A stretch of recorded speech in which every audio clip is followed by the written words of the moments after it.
All right, that was the last one. Acetone, it's all in the gas tank. Oh, she's not happy. Oh no. So after pouring a gallon of WD-40 in the gas tank of this Honda Accord, I was surprised by the outcome. Nothing really happened, and if anything, the car seems to run smoother. However, the one thing WD-40 didn't do was aid in carbon deposit removal, which prompted me to think that WD-40 is not a great fuel additive. Who would have thought?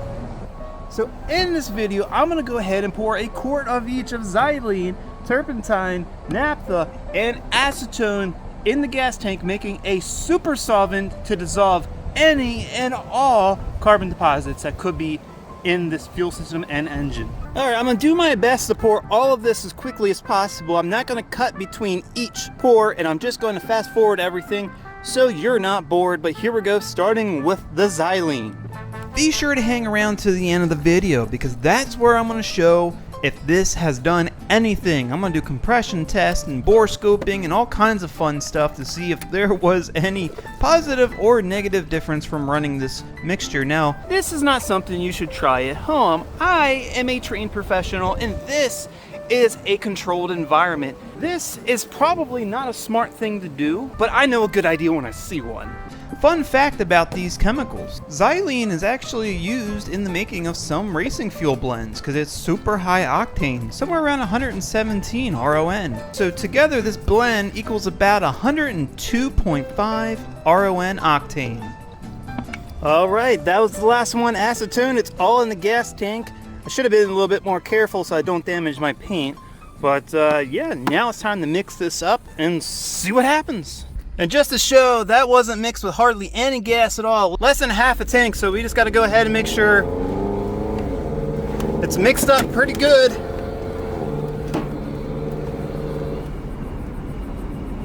And that should do it. Now we can get out here on the main road and rip it, see what happens. All right.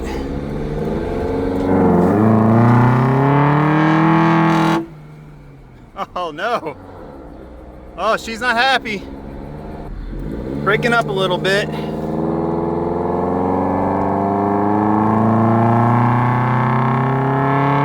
we go. Now she's good. It's had to clear her out a little bit, that's all. Yeah.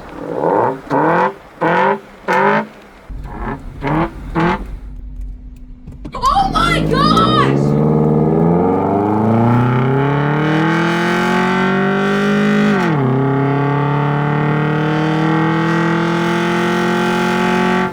2 seconds later. What was that? Oh, I lost my damn bumper too. Oh, that's not the bumper, it's the wheel liner. Well, so far so good. It's running fine. I mean, it's running real good. It almost feels a little bit peppier than it did, which I can't understand how and or why, but the only explanation is my super solvent is working or doing something. I can smell it. I can definitely smell it burning, and it's a sweet smell. It almost smells like candy, which I don't know if that's a good thing or bad thing. All right, let's do a quick inspection, make sure we have no fuel leaks. Here's the fuel line here. And brief inspection, doesn't show any damage to the fuel line. So far so good. All right, now the time has come to see what this has done to this 272,000 mile Honda Accord. So we're gonna first check the engine health with a quick compression test. This is before. Cylinder 1 came in at a very respectable 195 PSI, which is kind of crazy considering the mileage of this engine. I really wish I would have gotten these readings before I put the WD-40 in it. But going on to cylinder 2, that one came in about 190 PSI. Cylinder 3 came in a little bit lower at about 186 PSI, and cylinder 4 was reading about the average of 190 PSI. So let's see if any of this changes. So after letting all this stuff sit in the gas tank and fuel system for over a week, I decided to come back and redo the compression tests, and boy, I am surprised by what I found. Yes, the car started smoking. So I'm not sure what's really going on, but I popped the spark plugs out and take a look at this. This is after running all that stuff through the system. You can see on one side, the ground strap's really white, like it got really hot, compared to before when WD-40 just went through the system.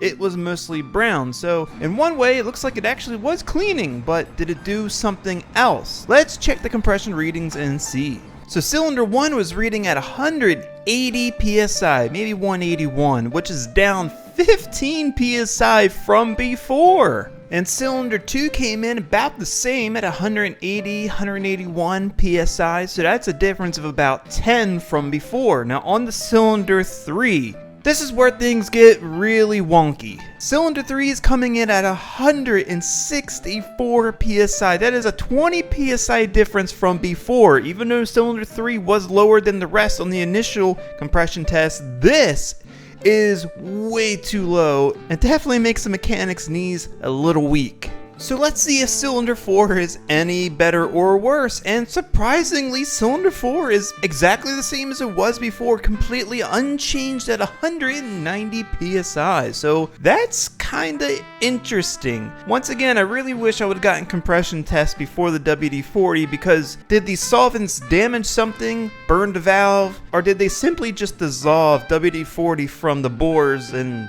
that's what was actually increasing the compression before? The world may never know. But we continue forward. I whipped out my bore scope here and I checked each cylinder. This is cylinder 1 and they pretty much all uniformly look the same. So I'm going to spare you the agony of going cylinder by cylinder, and we're just going to focus on cylinder 1. Yeah, it's pretty gnarly before. This is all the crusty, burnt up, carbony stuff from the WD-40, so hopefully my super solvent, if anything, can help clean this up, which would be great. And of course I flipped the camera over here and looking at the valves, and you can see there's a lot of like oily, nasty stuff there on the intake valves. The exhaust valves have this white kind of sooty stuff on them, and that's pretty much the same for all cylinders.